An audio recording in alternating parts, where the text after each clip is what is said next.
and assess both strengths and weaknesses of this process. The main process is going to be the process, and for those of you who've watched the first series, right, this is deeper than intelligence cycle. This is deeper than the transformation of just sort of observational data, or if it's you know, any type of sourced information, open source information, what have you.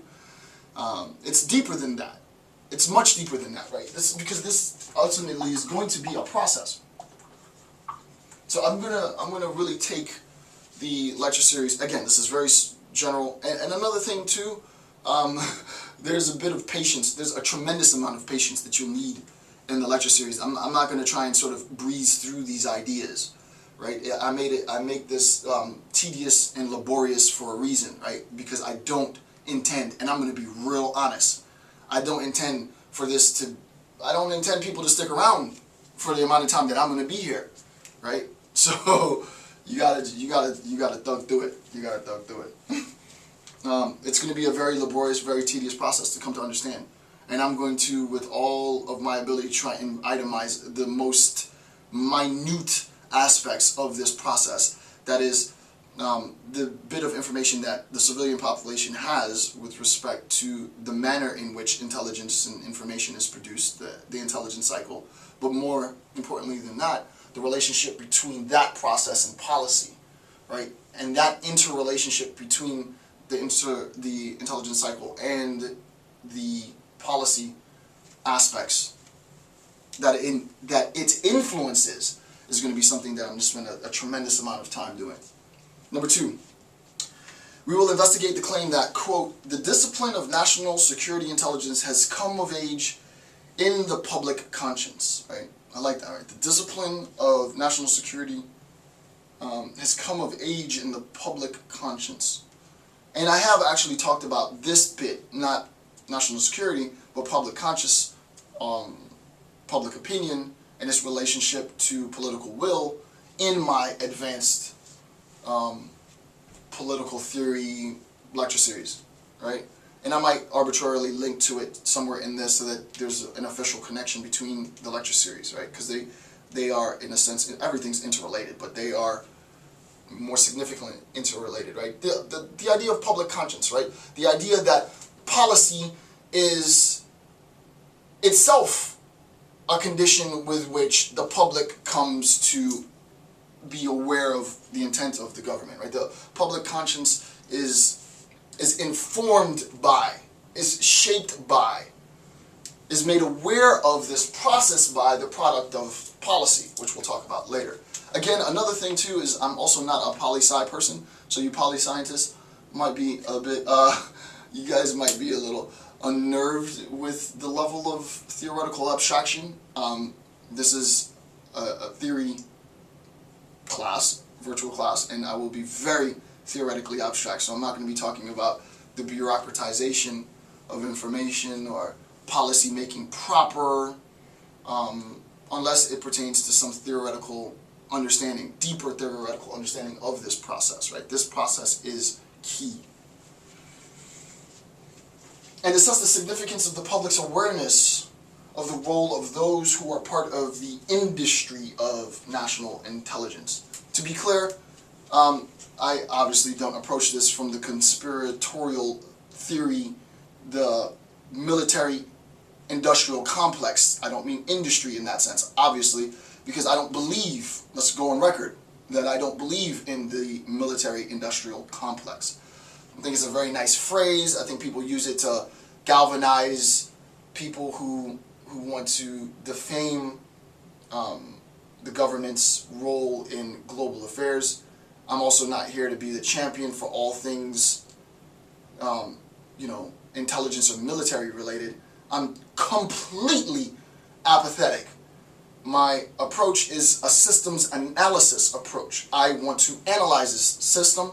In order for me to analyze this system, in order for me to do justice to this topic, I can't approach this emotionally. So when I say industry, to be clear, I do not mean industry in terms of military industrial complex, because I don't believe in that at all. In no sense does that inform my lecture. By industry, I mean really what it means to be an industry, right? It is an organizational processing. That this process is the structure, is the foundation with which everything that I'm going to discuss is built on, right? So this is the mission statement, if you will. The interrelation between the intelligence cycle and the manner in which it informs policy is the foundation with which all of this is built. And what is built on this process is the industry, right? Conceptually speaking, right? And I can feel it already. It's going to be so good. Anywho, number 3. So I didn't write 2, but 2's theoretically on the board. It's just invisible. Number 3. Obviously, we'll investigate the various forms of intelligence, data collection, and analysis. Note, since I have already lectured on the intelligence cycle in the first series, I think I linked the first series, yeah. Right at the top, YouTube playlist link for previous series, part 1. Click that. I think it's 15 hours maybe. Could be more, it could be less. It's about 15 hours, the first lecture series. This one, I'm definitely going to double that. I mean, when it's all said and done, there'll be about 45 to 50 hours, consecutive hours, of graduate level, you know, or maybe even undergrad, but I try to present this sort of grad level. Graduate level, national security affairs theory online for free. Yeah, so that's what we do. Since I have already lectured on the intelligence cycle in the first series, I will not be analyzing or discussing the intelligence cycle unless it is approached from a more conceptually rigorous level. I'm not going to talk about the 5 steps, the 5 phases of the intelligence cycle. All of that is to be assumed. The only reason I would reference that is if I needed to in order to make some greater point. I'm not going to regurgitate the 15 hours of lecture that I've already given to the topic. So if you, and this is, you know, for those of you who are really intense with it, if you found this lecture series before watching the last lecture series, recognize that this installment is a second installment. I have another pre-existing, you know, 15 plus hours, 12 plus hours of lecture series to the topic, and if you really want to be informed on the topic, watch the first installment, then after that, watch this installment, get the book for the first installment, watch that, come back, watch this, you'll be properly informed. Alright, so that's number 1. So now, officially,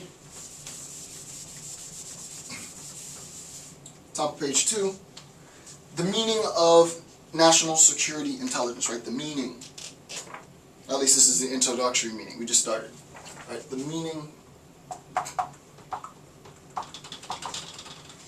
of national security intelligence. National security intel. The meaning of national security intelligence. 1. Ultimately, intelligence is about informing others to effectively make decisions. We are going to break it down to its base concepts. All right? That's how I like to approach systems analysis. I like to look at the functioning of the system, figure out what the system does, figure out what physical, infrastructural parts of the system facilitate systemic functioning, and then figure out what concepts inform those infrastructural parts. Why did they build that? Why does that thing do what it does? It does what it does because somebody had the idea that we need that function in order to accomplish goal X. So, more important than any infrastructure, physical stuff, is the concept of whatever it is that informs that infrastructure. And what I'm doing here is, at the beginning, just to let you know, we want to recognize that intelligence is about information, which is why I'm attracted to this now. It's a natural progression of my development as an academic, is to get into this type of stuff after doing genocide literature, genocide awareness, and as a separate, I just published a book on the nature of genocidal intent. It's the first book on genocidal intentionality. Very, very abstract, but that's what I do. Very niche specific stuff, the type of stuff that I do. And it isn't yay me as much as it is I came across the recognition that within the discipline that I care about, which was genocide awareness, there wasn't enough